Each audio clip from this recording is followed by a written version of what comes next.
because the Croatian paramilitary forces gave up on the ceasefire that had already been agreed upon, and the conflict escalated. Finally,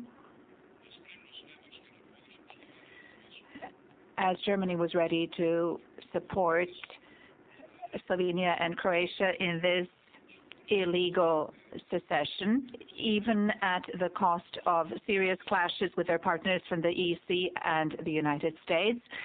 Lord Owen speaks about this too. You have admitted into evidence his book here.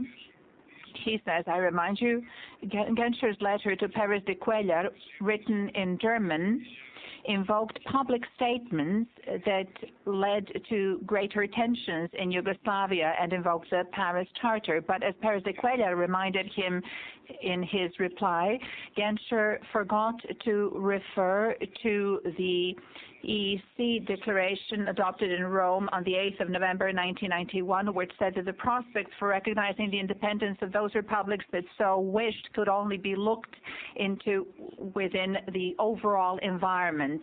I end the quote I refer to from Owen's book. So, as I said, the European community on the 26th of March 1991 supported the unity of Yugoslavia, but then the European community on the 8th of November 1991 also called for a comprehensive solution in yet another declaration that was adopted then.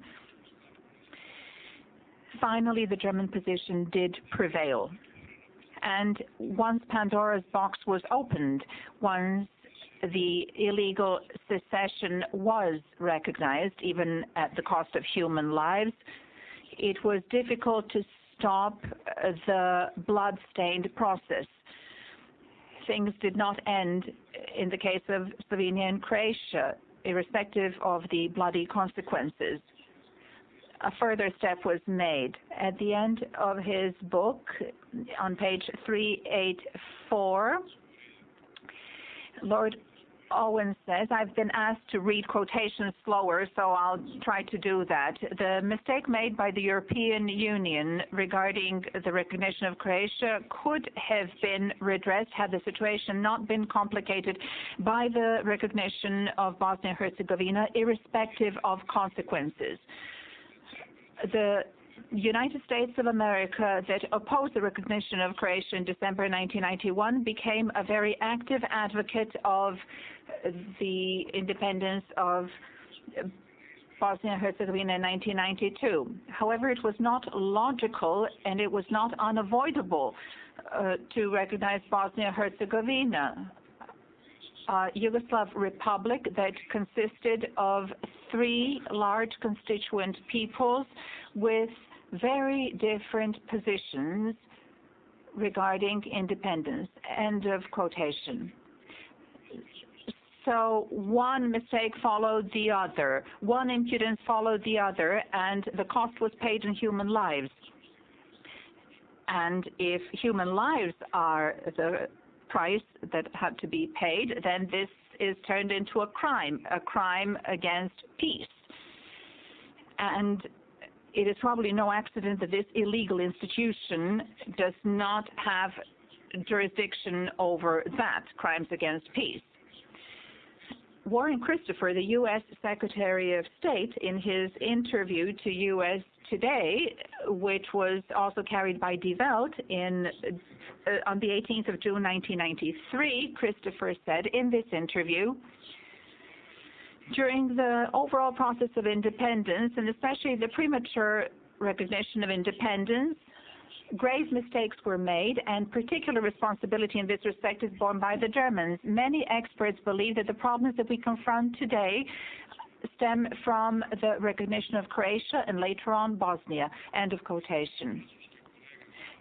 Roland Dima, Christopher's French colleague, says in Süddeutsche Zeitung on the 21st of June 1993, when he was criticizing the European community for recognizing Slovenia and Croatia, he says in a hasty and precipitous manner, and this speeded up the breakup of Yugoslavia, I quote, the responsibility of Germany and the Vatican for the escalation of the crisis is enormous, obviously, end of quotation. Another participant in these events, the then Dutch Prime Minister Ruud Lubbers, said in 1997 that German Chancellor Kohl exerted pressure on the European community in order to have it change its position that the independence of Croatia should not be recognized in order not to fan a civil war. I quote, Van den Broek and I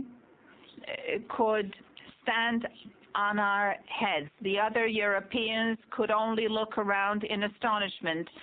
The Germans did what they did, and that was a catastrophe. That is Volkskrant, the 21st of December, 1997.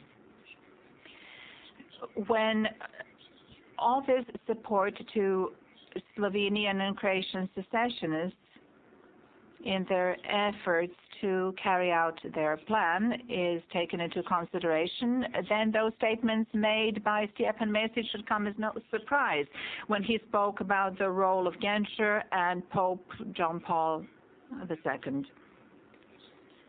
But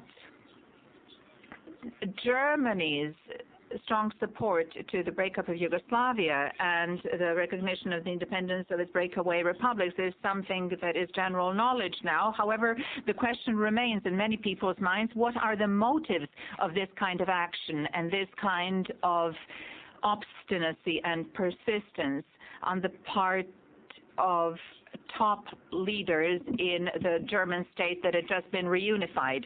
This question is answered by one of the world's leading geopolitical experts, General Pierre-Marie Gallois, a person who worked closely with General de Gaulle, and he said in an interview on the 23rd of July 1993 the following: the breakup of this country and the linking of Croats and Slovenians to German industry led to the emancipation of those peoples who used to be associated with the empire in the heart of Europe and then with the Third Reich. On the other hand, that meant punishment of the Serbs who in both world wars stood by the Allies. Thirdly, this led to the disappearance of the last remnants of those treaties that punished Germany twice for their defeats. End of quotation. Although many would not be willing to support these views of the old French anti-fascist general, believing that the ambitions of Germany are just a thing of the past and that the catharsis that the German state went through would be a sufficient guarantee to believe the assurances given by German politicians during these events that took place during the reunification of Germany, it is sufficient to look at Klaus Kinkel's article entitled German Foreign Policy in the World in the Light of the New World Order, published on the 19th of March 1993 in Frankfurter Allgemeine Zeitung. In this article, the task of the German foreign policy is expressed as follows: something has to be carried out now, and we failed in doing so twice in the past. It is quite clear what this means. I believe there's no one in the world who does not understand where it was that Germany failed twice vis-à-vis the outside world. So according to the foreign minister of Germany himself, the foreign policy task of this country was to use its potentials to achieve what it did not achieve through 2 world wars, and the question remains whether this will be